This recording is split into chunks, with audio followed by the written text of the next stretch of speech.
लोजपा के एनडीए से अलग चुनाव लड़ने और चुनाव बाद भाजपा के नेतृत्व में सरकार बनाने की घोषणा ने जेडीयू में चुनाव बाद के भविष्य को लेकर आशंका पैदा कर दी है। स्थिति की नाजुकता देखते हुए देर रात जेडीयू ने एक वरिष्ठ नेता सांसद से प्रदेश कांग्रेस के नेताओं ने फोन पर बात की है, जिसमें कांग्रेस ने प्रस्ताव रखा है कि राजद के बिना कांग्रेस, जेडीयू और वाम दलों को एक साथ लाकर गठबंधन का एक स्वरूप दिया जा सकता है। गठबंधन में वीआईपी और हम को भी लाया जा सकता है। हालांकि जेडीयू ने किसी तरह के पत्ते नहीं खोले हैं। वैसे भी पहले चरण के नामांकन की अंतिम तिथि में इतने कम दिन बचे हैं कि ट्रिपल अलायंस की संभावना कम दिखती है, लेकिन तय मानिए राजद के बिना भी बिहार में महागठबंधन के स्वरूप की संभावना है। इधर राजद नीत महागठबंधन में सीटों के बंटवारे से कांग्रेस असंतुष्ट है। वहीं तेजस्वी के रवैये से महागठबंधन में शामिल सभी दल परेशान हैं।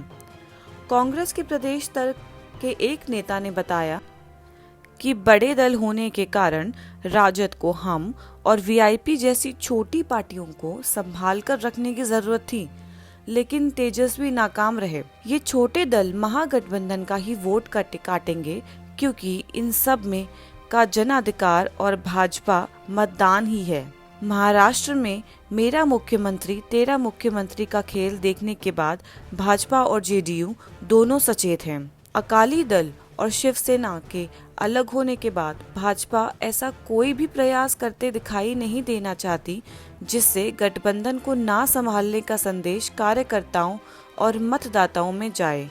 वहीं जेडीयू भी पलटू वाली इमेज को प्रदर्शित करने में लगी हुई है।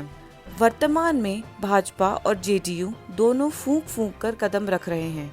कोई भी दल गठबंधन में टूट का कलंक अपने सर बांधना नहीं चाहता है।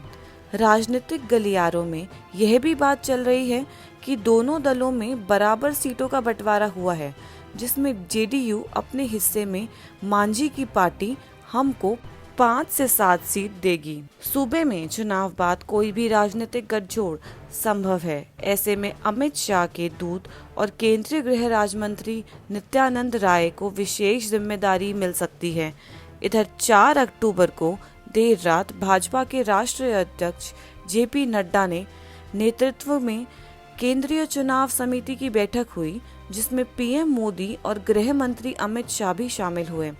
बैठक में गठबंधन के सभी संभावनाओं के साथ साथ पहले चरण के चुनाव के उम्मीदवार के नाम भी चर्चा में थे।